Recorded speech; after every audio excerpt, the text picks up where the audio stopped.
Hey you guys, it's Katie. I know I haven't posted. Sorry for the hot mess. I'm at the bank. I'm having issues with our bank. I'm trying to like look right here and it's okay, whatever. Anyway, I wanted to make a video kind of quick because I only have like 14 minutes on here, but it's been something that I've been thinking about. I've had experience with it several times. And then that video with that man that told his wife she was pregnant, and then she ended up having a miscarriage. You know, I feel her pain with that, but I mean, I've had two, 3, I think just 2. I had 2, and then I had my son, and then I had my daughter. Okay, so 2. I'll talk a little bit about them, and like, I don't know if you've ever had one. You're probably watching this. You have, hang on, there. Let me turn the radio down. I was wondering why I couldn't concentrate. You notice there's no more red in here. Check it out. I got some. It's dirty. Summer hair. Okay, so here we go. The first time I got pregnant, I called my doctor to set up an appointment, and they don't see people until you're 10 weeks. So I was about 6 weeks at the time. So I waited, another month. I went in, and they do an ultrasound. And because I was fluffy, always gonna be fluffy, they had to do it in your cooter. It doesn't hurt, doesn't feel, I mean, it feels a little weird to have, whatever, something going in there.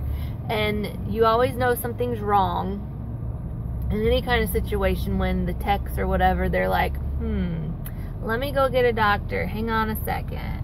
They're all trying to be like hush hush about stuff, and it's like, you really don't have to be like that. I guess that's how they're taught. And then of course the doctor comes in, tries to scan, they can't find a heartbeat.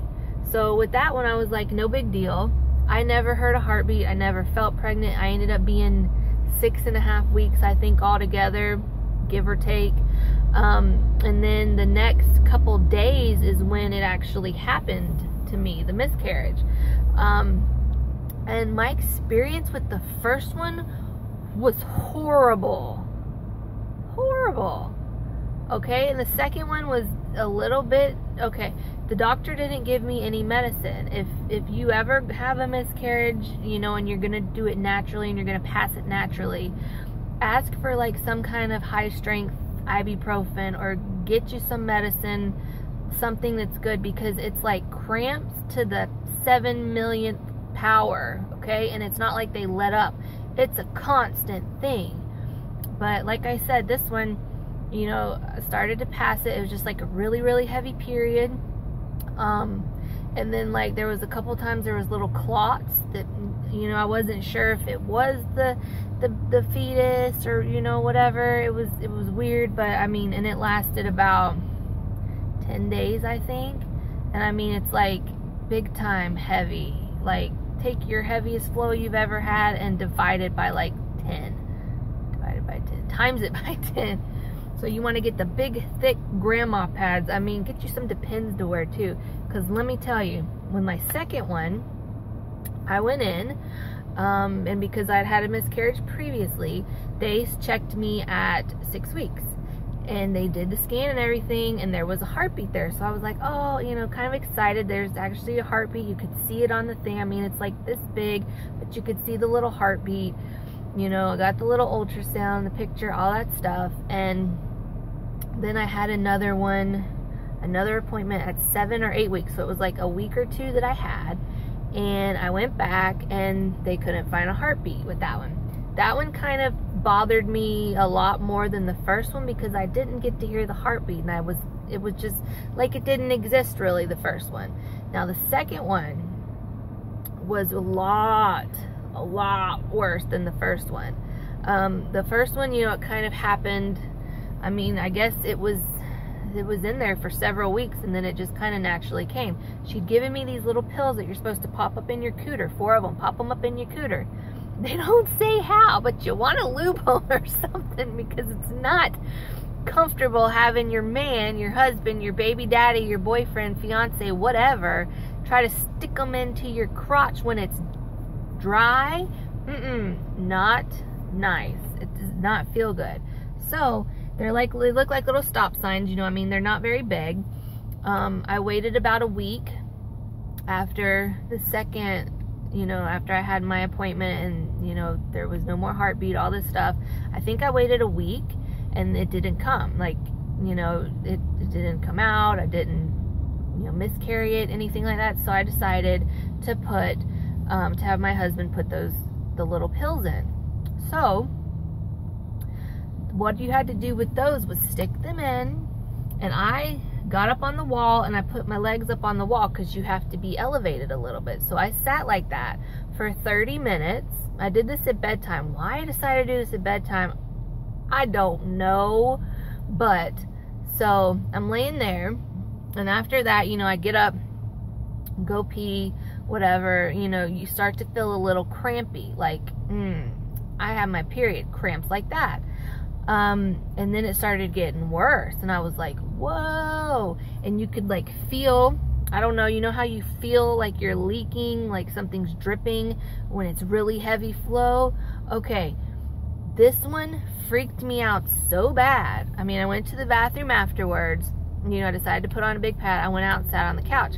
I took some medicine. I had some really strong ibuprofen. I took that.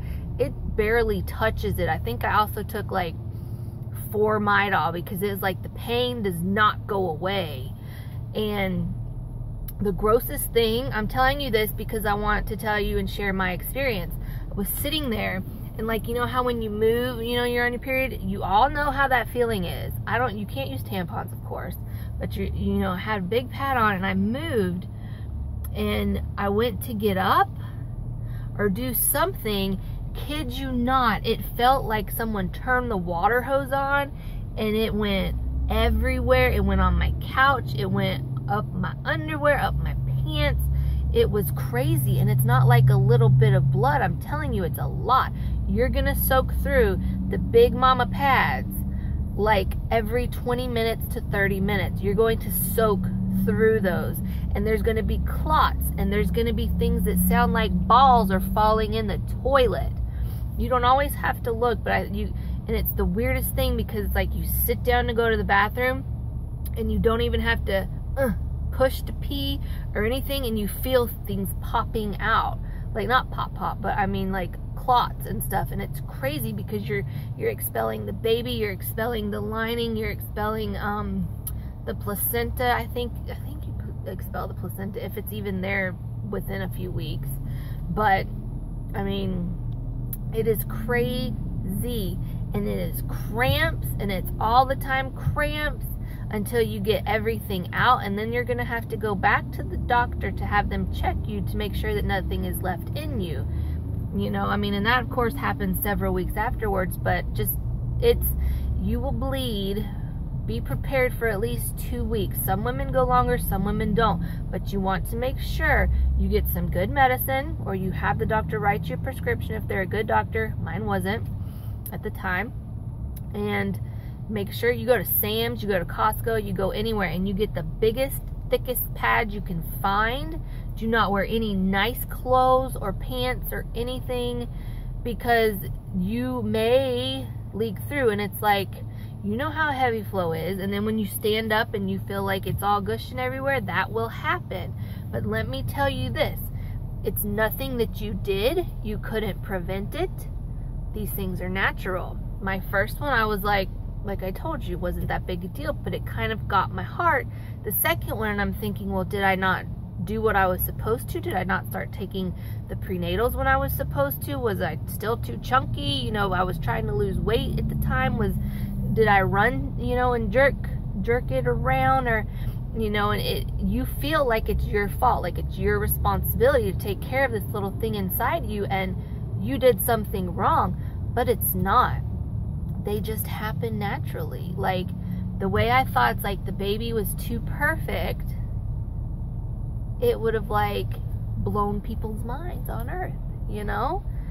And I mean, I'm not gonna get super emotional about it because it's been like 5 years, I think 4 years, something like that. I have an almost 3-year-old next month, and a daughter that just turned a year old. So with her, I was very because with my son, when I got pregnant with my son, you know, all the testing, the blood work, the ultrasounds were good, but then I had some more blood work done, and they were like, you might want to prepare yourself because your levels have dropped, so you're probably going to miscarry this one too. And I was like, ah. But he was born perfectly healthy. She was born perfectly healthy. You can have children afterwards. You know, it's not like, and you don't want to do it to fill a void. Like, I know it's going to hurt your heart, and I know it's going to be there, and you're always going to think, well, you know, this kid would be like 4 now. Like, you know, what would they be like? How would they be? What would their personality be like? You know, things like that. But don't take it personally. You know, just try again. We waited a month. I had 1 or 2 periods because I wanted it to get on track so I could try to track it. So because we actually tried for my son. The other 2 we didn't try. And after that, we tried and I got pregnant. I was like, okay, hey, we can do this. You know, it's like, you're going to be a good mom. You're going to be scared.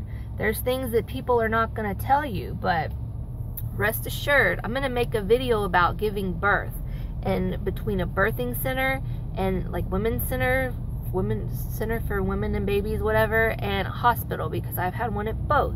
And I'm going to tell you the things that they don't tell you about giving birth. But this one is about miscarrying and having a miscarriage. And I just wanted to reassure you, if you're listening, I know this has been a very long one, but just keep trying. It'll happen when it's supposed to happen. And if it's not, there are so many kids out there that need adopting. I want to become a foster parent to my 2 crazy kids. I want to become a foster parent with some more, because I feel like every kid deserves to be loved. Like, it's not their choice, you know? Anyway, I will leave you with that. I am sorry if you are having one currently or just found out. It will get better. Time will heal. I will see you guys later. Bye.